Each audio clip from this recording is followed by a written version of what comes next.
اور تنگی سے نجات پا گیا۔ ایسے بہت سے لوگ ہیں جن کو غم و آلام نے گھیرا ہوا تھا، بڑے پریشان حال تھے، اللہ تبارک و تعالی نے سب کچھ دیا تھا لیکن سکون نہیں تھا، غموں کی کالی چادر اوڑے ہوئے تھے۔ تو کسی بزرگ نے کہا کہ اگر تو غم دور کرنا چاہتا ہے تو اللہ تبارک و تعالی کے اس فریضے کو،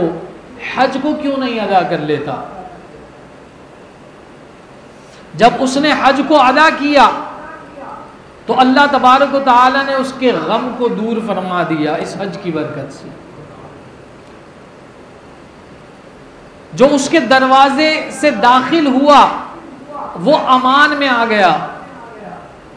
بھلائی کرنے اور سیدھے راستے پر چلنے والوں پر اس کے میزاب رحمت کا نزول ہوتا ہے۔ اور حجر اسود اس شخص کی گواہی دے گا کہ جو اسے صدق و وفا کے ساتھ بوسہ دے گا۔ اللہ تبارک و تعالیٰ کا ارشاد ہوتا ہے وَلِلَّهِ عَلَى النَّاسِ حِجُّ الْبَيْتِ مَنِ اسْتَطَاعَ إِلَيْهِ سَبِيلًا وَمَنْ كَفَرَ فَإِنَّ اللَّهَ غَنِيٌّ عَنِ الْعَالَمِينَ۔ اور اللہ کے لیے لوگوں پر اس گھر کا حج کرنا ہے جو اس تک چل سکے، اور جو منکر ہو تو اللہ سارے جہان سے بے پرواہ ہے۔ اس آیت کریمہ کی تفسیر کے اندر سید محمد نعیم الدین مراد آبادی رحمۃ اللہ تعالی علیہ تفصیل خزائن العرفان کے اندر ارشاد فرماتے ہیں کہ اس آیت میں حج کی فرضیت کا بیان ہے اور اس کا استطاعت ہونا شرط ہے، یعنی صاحب استطاعت پر حج کرنا یہ فرض ہوگا۔ حدیث شریف میں ہے سید عالم صلی اللہ تعالی علیہ وآلہ وسلم نے اس کی تفسیر زاد راہ سے فرمائی۔ زاد یعنی توشہ، کھانے پینے کا انتظام اس قدر ہونا چاہیے کہ جا کر واپس آنے تک اس کے لیے کافی ہو، اور یہ واپسی کے وقت تک اہل و عیال کے نفقے کے علاوہ ہونا چاہیے۔ راہ کا امن بھی ضروری ہے کیونکہ بغیر اس کی استطاعت ثابت نہیں ہوتی۔ اور اس آیت میں ومن کفرا سے اللہ تبارک و تعالی کی ناراضی ظاہر ہوتی ہے، اور یہ مسئلہ بھی ثابت ہوتا ہے کہ فرض قطعی کا منکر، انکار کرنے والا، یعنی جو قطعی الثبوت ہو، قطعی الدلالہ ہو، قرآن سے جس کی فرضیت ثابت ہو، اگر کوئی شخص اس کا منکر ہو جائے تو وہ دائرہ اسلام سے خارج ہو جاتا ہے، کافر ہو جاتا ہے۔ جیسے نماز ہے، یہ اللہ تبارک و تعالیٰ کا فرض ہے، اگر کوئی اس کا انکار کر دیتا ہے اور کہتا ہے نماز کیا چیز ہے، نماز تو کچھ بھی نہیں ہے، نماز کی تو ضرورت ہی نہیں ہے، اور وہ انکار کر بیٹھتا ہے، تو اس کے حوالے سے یہ کہ گویا اس نے قرآن کا انکار کیا، رب کے فرمان کا انکار کیا، اور قرآن کا انکار کرنا، رب کے فرمان کا انکار کرنا، قطعی الثبوت، قطعی الدلالہ کا انکار کرنا، یہ کفر ہے۔ اسی طرح حج، یہ بھی اللہ تبارک و تعالیٰ کا فرض ہے، اس کا بھی انکار کرنے والا اگر کوئی شخص منکر ہو جاتا ہے، کہتا ہے کہ حج وج کچھ بھی نہیں ہوتا، نعوذ باللہ من ذالک، اور استطاعت ہونے کے باوجود وہ اللہ تبارک و تعالیٰ کی اس فریضے کو ادا نہیں کرتا، تو اس شخص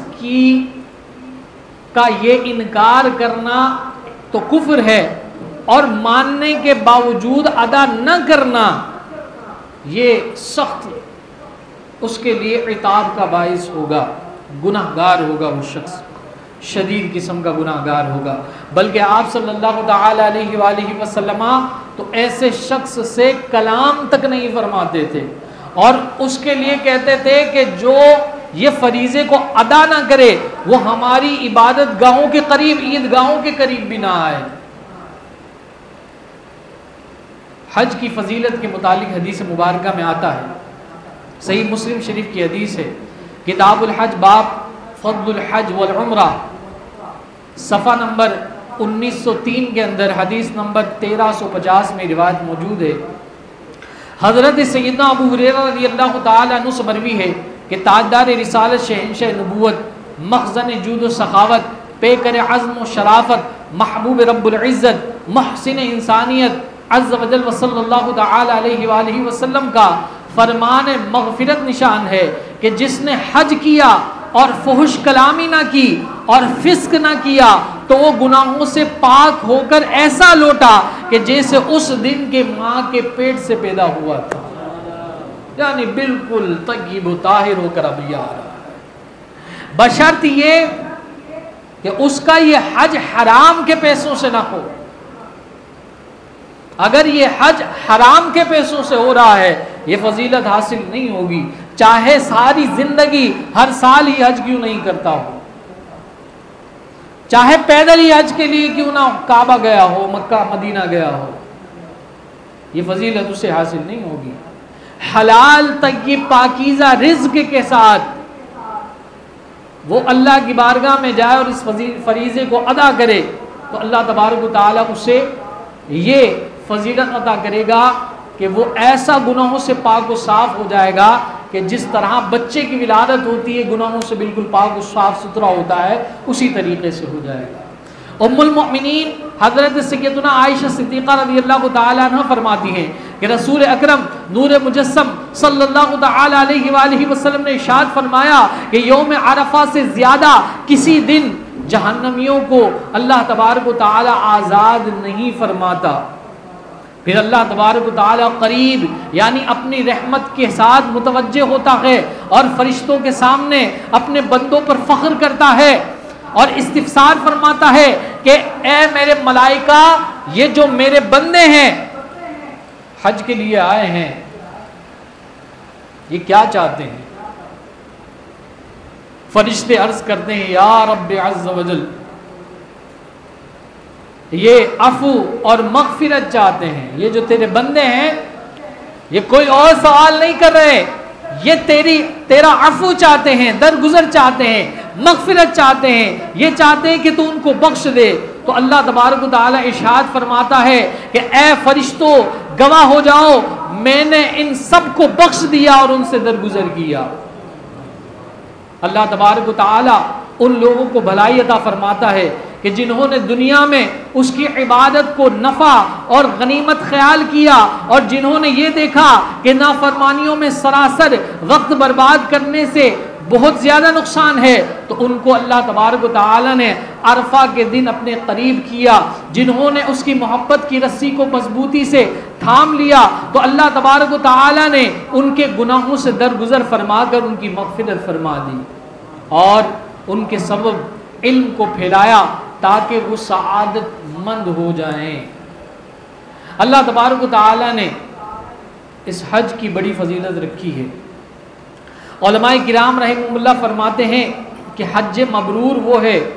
کہ جس کے بعد گناہ نہ ہو، جیسا کہ حضرت سیدنا فضیل بن عیاض رضی اللہ تعالی عنہ فرماتے ہیں کہ ایک حاجی سے فرمایا کہ اے حاجی بلا شبہ اللہ تبارک و تعالی حاجی کے عمل پر نور کی مہر لگا دیتا ہے، لہذا تو اس سے بچ کے اللہ تبارک و تعالی کی نافرمانی کر کے اس مہر کو توڑ دے۔ یعنی جب وہ حج کر کے آ جاتا ہے تو اللہ تبارک و تعالی اس کے چہرے پر نور کی مہر لگا دیتا ہے اور یہ مہر اس وقت تک رہتی ہے کہ جب تک کہ وہ نافرمانی نہیں کرتا۔ جب نافرمانی کر دیتا ہے تو اب یہ فضیلت والی نور کی مہر ٹوٹ جاتی ہے۔ تو وہ لوگ کامیاب ہیں کہ جن کو اللہ تبارک و تعالی نے حج کی توفیق دی، اچھی نیت کے ساتھ انہوں نے حج کیا اور حج کرنے کے بعد بھی گناہوں سے بچتے رہے۔